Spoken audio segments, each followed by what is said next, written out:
السلام علیکم ورحمۃ اللہ وبرکاتہ۔ بسم اللہ الرحمن الرحیم۔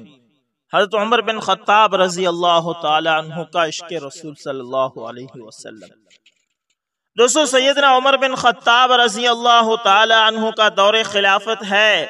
آپ رضی اللہ تعالی عنہ نے اسامہ بن زید رضی اللہ تعالی عنہ کا مشاہرہ زیادہ متعین کیا اور اپنے بیٹے عبداللہ بن عمر رضی اللہ تعالی عنہ کا مشاہرہ تھوڑا مقرر کیا، حالانکہ وہ علم و فضل میں بڑے ہوئے تھے۔ ایک دن بیٹے نے پوچھ لیا، ابا جان اس کی وجہ کیا ہے؟ فرمایا، زید رضی اللہ تعالی عنہ اور ان کے بیٹے اسامہ رضی اللہ تعالی عنہ کو اللہ کے نبی صلی اللہ علیہ وسلم کے ساتھ تجھ سے اور تیرے باپ سے زیادہ قرب کی نسبت نصیب تھی، اس لیے میں نے اس کا مشاہرہ زیادہ مقرر کر دیا۔ اللہ اکبر۔ حضرت عمر رضی اللہ تعالی عنہ اور عشق رسول صلی اللہ علیہ وسلم کے انوکھے چند نمونے دوستو لازمی سنیے گا۔ سیدنا عمر فاروق رضی اللہ تعالی عنہ بہت شفاف اور نکھری ہوئی شخصیت کے مالک تھے۔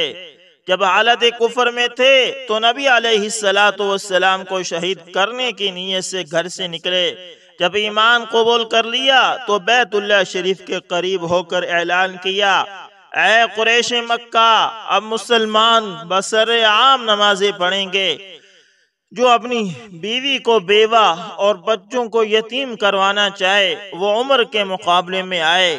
آپ رضی اللہ تعالیٰ عنہ کے ایمان سے اللہ تعالیٰ نے مسلمانوں کو تقویت بخشی۔ ایک مرتبہ دل میں اشکال پیدا ہوا کہ نبی علیہ السلام مجھے اپنی جان کے علاوہ ہر چیز سے زیادہ عزیز ہیں۔ نبی کریم صلی اللہ علیہ وسلم سے حقیقت کو واضح فرمایا تو کہنے لگے، اے اللہ کے نبی صلی اللہ علیہ وسلم، اب آپ صلی اللہ علیہ وسلم مجھے اپنی جان سے بھی زیادہ عزیز ہیں۔ پھر ساری زندگی اسی پر جمے رہے۔ اسی پر جمے رہنے کی چند مثالیں بھی آپ کو میں پیش کرتا ہوں۔ دوستو، فتح مکہ میں حضرت عباس رضی اللہ تعالی عنہ اپنے خچر پر سوار حضرت سفیان بن حرب جو ابھی مسلمان نہیں ہوئے تھے ان کو بٹھا کر لائے اور نبی اکرم صلی اللہ علیہ وسلم کی خدمت اقدس میں عرض کیا کہ اللہ کے نبی صلی اللہ علیہ وسلم، میں نے ابو سفیان کو پناہ دی۔ حضرت عمر رضی اللہ تعالی عنہ نے عرض کیا، اے اللہ کے نبی صلی اللہ علیہ وسلم، اس دشمن خدا نے آپ کو بہت ایذا پہنچائی ہے، صلی اللہ علیہ وسلم، مجھے اجازت دیں کہ میں اس کا سر اڑا دوں۔ حضرت عباس رضی اللہ تعالی عنہ نے حضرت عمر رضی اللہ تعالی عنہ کی طرف متوجہ ہو کر کہا، اے عمر، اگر ابو سفیان قبیلہ بنو عدی میں سے ہوتے تو آپ ایسا نہ کہتے۔ جواب میں حضرت عمر بن خطاب رضی اللہ تعالی عنہ نے فرمایا، اے عباس، جس دن آپ اسلام لائے تو آپ کا ایمان لانا مجھے اپنے والد خطاب کے ایمان لانے سے زیادہ محبوب تھا، اس لیے کہ آپ رضی اللہ تعالی عنہ کے ایمان لانے سے نبی علیہ السلام کو خوشی ہوئی تھی۔ اس سے معلوم ہوا کہ حضرت عمر رضی اللہ تعالی عنہ اپنے آقا مدنی محمد مصطفیٰ صلی اللہ علیہ وسلم کی خوشی کو ہر چیز پر ترجیح دیتے تھے۔ دوستو، اسی طرح نبی علیہ السلام کے سامنے ایک مرتبہ ایک یہودی اور منافق کا مقدمہ پیش ہوا۔ یہودی چونکہ حق پر تھا لہذا نبی علیہ السلام نے اس کے حق میں فیصلہ دے دیا۔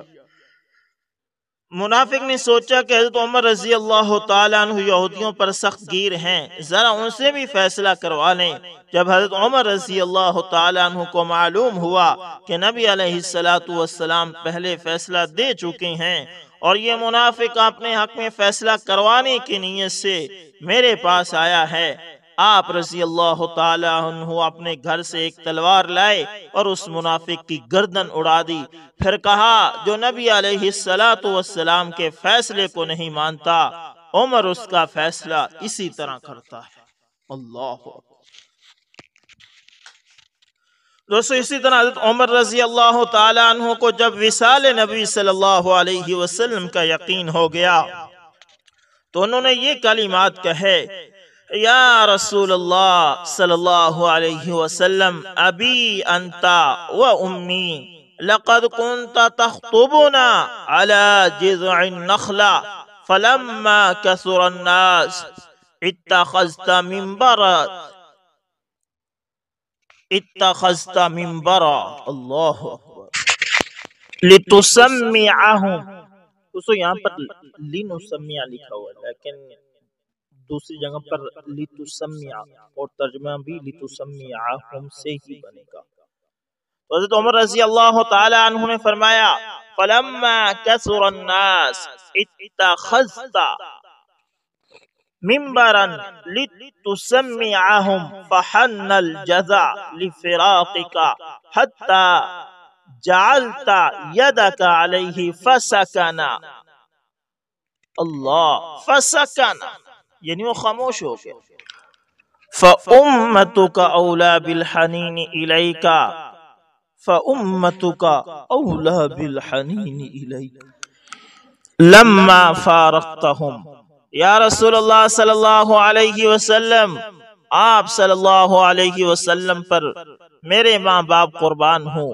آپ صلی اللہ علیہ وسلم کھجور کے ایک تنے کے ساتھ ہمیں خطبہ دیا کرتے تھے.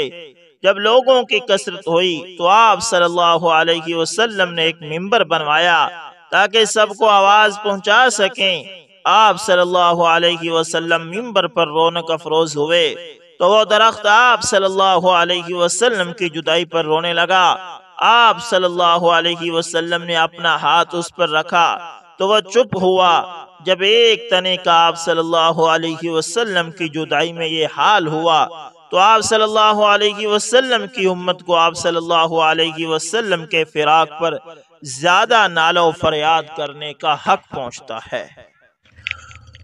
دوسری اسی طرح حضرت عمر بن خطاب رضی اللہ تعالی عنہ نے اپنے دور خلافت میں حضرت اسامہ بن زید رضی اللہ تعالی عنہ کا وظیفہ 3,500 اور اپنے بیٹے عبداللہ بن عمر کا 3,000 مقرر کیا. یعنی 3.5 اور 3 میں ابن عمر نے پوچھا کہ آپ نے اسامہ بن زید کو ترجیح کیوں دی؟ وہ کسی جنگ میں مجھ سے آگے نہیں رہے.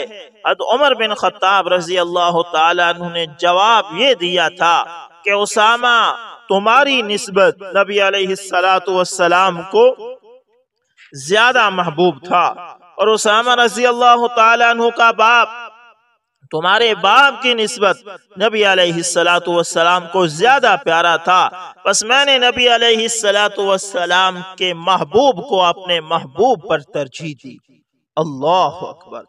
دوستو ایک مرتبہ حضرت عمر بن خطاب رضی اللہ تعالی عنہ شفا بنت عبداللہ العدویہ رضی اللہ تعالی عنہ کو بلا بھیجا. وہ آئیں تو دیکھا کہ عاتقہ بنت اسید رضی اللہ تعالی عنہ پہلے سے موجود تھی. کچھ دیر بعد حضرت عمر بن خطاب رضی اللہ تعالی عنہ نے دونوں کو ایک ایک چادر دی لیکن شفا کی چادر کی کم قیمت تھی. انہوں نے کہا میں آپ رضی اللہ تعالی عنہ کی چاچا زاد بہن ہوں, قدیم الاسلام ہوں. آپ نے مجھے خاص اسی مقصد کے لیے بلایا ہے. عاتقہ رضی اللہ تعالی عنہ تو یوں ہی آ گئی تھی. آپ رضی اللہ تعالی عنہ نے فرمایا واقعی یہ چادر میں نے تمہیں دینے کے لیے رکھی تھی لیکن جب عاتقہ رضی اللہ تعالی عنہ آ گئی تو مجھے نبی علیہ السلام کی قرابت داری کا لحاظ کرنا پڑا. اللہ اکبر اللہ اکبر. اپنے دور خلافت میں حضرت عمر بن خطاب رضی اللہ تعالی عنہ ایک مرتبہ رات کو گشت کر رہے تھے. آپ رضی اللہ تعالی عنہ نے ایک گھر سے کسی کے اشعار پڑھنے کی آواز سنی. جب قریب ہوئے تو پتہ چلا کہ ایک بوڑھی عورت نبی علیہ السلام کی محبت اور جدائی میں اشعار پڑھ رہی ہے. حضرت عمر بن خطاب رضی اللہ تعالی عنہ آپ دیدہ ہو گئے اور دروازہ کھٹکھٹایا. بوڑھی عورت نے حضرت عمر رضی اللہ تعالی عنہ کو دیکھا تو حیران ہوئی اور کہنے لگی امیر المومنین آپ رضی اللہ تعالی عنہ رات کے وقت میرے دروازے پر؟ آپ رضی اللہ تعالی عنہ نے فرمایا ہاں مگر ایک فریاد لے کر آیا ہوں کہ وہ اشعار مجھے دوبارہ سنائیں جو آپ پڑھ رہی تھی. بوڑھی عورت نے یہ اشعار پڑھے. کیا اشعار تھے! علی محمد صلاۃ الابرار صلی علیہ طیون الاخیار قد کان قوما بکا بالاسحار یا لیت شعری والمنایا اطوار هل تجمعنی وحبیبی الدار۔ اللہ، اس کا ترجمہ یہ بنتا ہے اردو میں کہ حضرت محمد صلی اللہ علیہ وسلم پر نیک اور اچھے لوگ درود پڑھ رہے ہیں۔ وہ راتوں کو جاگنے والے اور سحر کے وقت روزہ رکھنے والے تھے۔ موت تو آنی ہی ہے، کاش مجھے یقین ہو جائے کہ مرنے کے بعد مجھے محبوب صلی اللہ علیہ وسلم کا وصل، محبوب صلی اللہ علیہ وسلم کی قربت نصیب ہوگی۔ حضرت عمر بن رضی اللہ تعالی عنہ وہی زمین پر بیٹھ کر کافی دیر تک روتے رہے۔ دل اتنا غمزدہ ہوا کہ کئی دن بیمار پڑے رہے۔ یہ تھا عشق۔ اللہ اکبر، اللہ اکبر۔ حضرت عثمان غنی رضی اللہ تعالی عنہ کی الفت و محبت بارگاہ نبوی صلی اللہ علیہ وسلم۔ دوستو، جب صلح حدیبیہ کے موقع پر حضرت عثمان رضی اللہ تعالی عنہ کو نمائندہ بنا کر مکہ مکرمہ بھیجا گیا تو قریش مکہ نے مسلمانوں کو مکہ میں داخل ہونے کی اجازت نہ دی۔ جب صحابہ کرام رضوان اللہ علیہم اجمعین کو پتہ چلا تو بہت افسردہ ہوئے۔ بعض نے کہا کہ وہ خوش قسمت ہیں کہ بیت اللہ کا طواف کر کے آئیں گے۔ نبی علیہ السلام نے فرمایا کہ عثمان میرے بغیر طواف نہیں کریں گے۔ حضرت عثمان رضی اللہ تعالیٰ عنہ واپس آئے تو صحابہ کرام رضوان اللہ علیہم اجمعین نے پوچھا کہ کیا آپ نے بیت اللہ کا طواف بھی کیا؟ انہوں نے جواب دیا کہ اللہ کی قسم، مجھے طواف کرنے کے لیے قریش اصرار کرتے رہے، مگر میں وہاں 1 سال بھی مقیم رہتا تو نبی علیہ السلام کے بغیر طواف نہ کرتا۔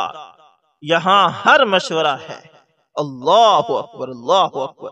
کیا کہنے حضرت عثمان کے عشق، اللہ ایسا عشق ہمیں بھی عطا فرمائے۔ ایک مرتبہ حضرت عثمان غنی رضی اللہ تعالی عنہ جب نبی علیہ السلام حضرت ابو بکر و عمر رضی اللہ تعالی عنہما کے ہمراہ ان کے گھر کی طرف چلے تو حضرت عثمان رضی اللہ تعالی عنہ سارا راستہ نبی علیہ السلام کے قدم مبارک کی طرف دیکھتے رہے۔ صحابہ کرام رضوان اللہ علیہم اجمعین نے جب یہ بات نبی علیہ السلام کو بتائی تو آپ صلی اللہ علیہ وسلم نے حضرت عثمان رضی اللہ تعالی عنہ سے اس کی وجہ دریافت کی۔ عرض کیا، اے اللہ کے محبوب صلی اللہ علیہ وسلم، آج میرے گھر میں اتنی مقدس ہستی آئی ہے کہ میری خوشی کی انتہا نہیں۔ میں نے نیت کی تھی کہ آپ صلی اللہ علیہ وسلم جتنے قدم اپنے گھر سے چل کر یہاں آئیں گے میں اتنے غلام اللہ کے راستے میں آزاد کر دوں گا۔ اللہ اکبر، اللہ اکبر۔ یہ تھے حضرت عثمان غنی رضی اللہ تعالیٰ عنہ۔ حضرت علی المرتضیٰ رضی اللہ تعالیٰ عنہ کی عقیدت و محبت بارگاہ رسالت صلی اللہ علیہ وسلم میں۔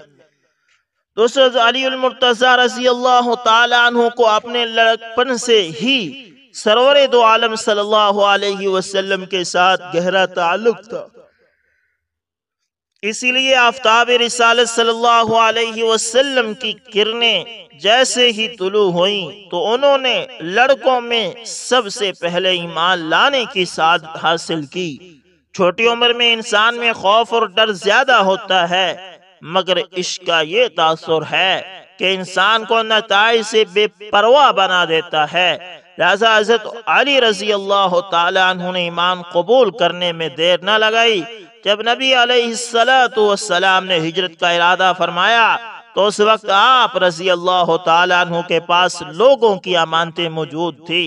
اس صادق اور امین ذات صلی اللہ علیہ وسلم نے حضرت علی رضی اللہ تعالیٰ عنہ کو منتخب کیا اور حکم دیا کہ علی تم میرے بستر پر لیٹ جاؤ اور صبح کے وقت امانتیں لوگوں کے سپرد کر دینا۔ حضرت علی رضی اللہ تعالیٰ عنہ کی دلیری، شجاعت اور بہادری پر قربان جائیں کہ وہ بلا خوف و خطر چارپائی پر لیٹ گئے، نبی علیہ السلام کے حکم پر اپنی جان کی بازی لگا دی۔ اللہ اکبر۔ حضرت علی رضی اللہ تعالی عنہ نے نبی علیہ السلام کو آخری غسل دیتے ہوئے جو طریقی الفاظ کہے تھے وہ پوری امت کے جذبات کی ترجمانی کرتے ہیں کہ میرے ماں باپ آپ صلی اللہ علیہ وسلم پر قربان، آپ صلی اللہ علیہ وسلم کی وفا سے وہ چیز جاتی رہی جو کسی دوسرے کی قوت سے نہ گئی تھی، یعنی وحی آسمانی کا سلسلہ منقطع ہو گیا۔ آپ صلی اللہ علیہ وسلم کی جدائی عظیم صدمہ ہے۔ اگر آپ صلی اللہ علیہ وسلم نے صبر کا حکم نہ دیا ہوتا اور آہو زاری سے منع نہ کیا ہوتا تو ہم آپ صلی اللہ علیہ وسلم پر آنسو بہاتے، تاہم درد کا درما اور زخم کا علاج پھر بھی نہ ہوتا۔ اللہ اکبر۔ یہ تھا صحابہ کرام رضوان اللہ علیہم اجمعین کا عشق رسول۔ اسی طرح صحابیات کے اندر بھی بڑا عشق تھا۔ عشق رسول صلی اللہ علیہ وسلم میں صحابیات رضوان اللہ علیہم اجمعین نے بھی بہت اعلیٰ اور نمایاں مثالیں پیش کی۔ ان کے سینے نبی صلی اللہ علیہ وسلم کے عشق سے معمور تھے اور ان کے پاکیزہ قلوب اس نعمت کے حصول پر مسرور تھے۔ ایک دو واقعے ان کے بھی سنتے جائیں۔ جنگ احد کے دوران مدینہ منورہ میں خبر پھیل گئی کہ حضور اکرم صلی اللہ علیہ وسلم شہید ہو گئے۔ اس خبر کے پھیلتے ہی مدینہ میں کوہرام مچ گیا۔ عورتیں روتی ہوئی گھروں سے باہر نکل آئی۔ ایک انصاری عورت نے کہا کہ جب تک اس کی خود تصدیق نہ کر لوں میں اسے تسلیم نہیں کروں گی۔ چنانچہ وہ ایک سواری پر بیٹھی اور اپنی سواری کو اس پہاڑ کی طرف بھگایا۔ کافی قریب آئے تو ایک صحابی رضی اللہ تعالیٰ عنہ آتے ہوئے ملے۔ ان سے پوچھتی ہے ما بال محمد صلی اللہ علیہ وسلم، محمد صلی اللہ علیہ وسلم کا کیا ہوا؟ اس نے کہا مجھے حضور صلی اللہ علیہ وسلم کا حال معلوم نہیں، البتہ میں نے دیکھا کہ تیرے بیٹے کی لاش فلاں جگہ پڑی ہوئی ہے۔ اس عورت کو جوان سال بیٹے کی شہادت کی خبر ملی مگر وہ ٹس سے مس نہیں ہوئی۔ اس ماں کے دل میں عشق رسول صلی اللہ علیہ وسلم نے اتنا اثر ڈالا ہوا تھا کہ بیٹے کی شہادت کی خبر سنی مگر کوئی پرواہ نہ کی، سواری آگے بڑھاتی ہیں۔ ایک اور صحابی رضی اللہ تعالیٰ عنہ ملے، پوچھتی ہے ما بال محمد صلی اللہ علیہ وسلم، میرے آقا محمد مصطفیٰ صلی اللہ علیہ وسلم کا کیا حال ہے؟ انہوں نے جواب دیا اللہ کہ مجھے کچھ نہیں معلوم، البتہ تیرے والد کی لاش فلاں جگہ پڑی ہے۔ اسی طرح بھائی کی لاش کے بارے میں بھی بتایا گیا کہ فلاں جگہ پڑی ہے مگر یہ عورت پھر بھی ٹس سے مس نہ ہوئی۔ آگے ایک اور صحابی رضی اللہ تعالی عنہ ملے، پوچھتی ہیں ما بال محمد صلی اللہ علیہ وسلم، آقا محمد مصطفیٰ صلی اللہ علیہ وسلم خیریت سے تو ہے نا؟ انہوں نے کہا آپ صلی اللہ علیہ وسلم فلاں جگہ موجود ہیں۔ چنانچہ سواری کو ادھر بڑھاتی ہیں۔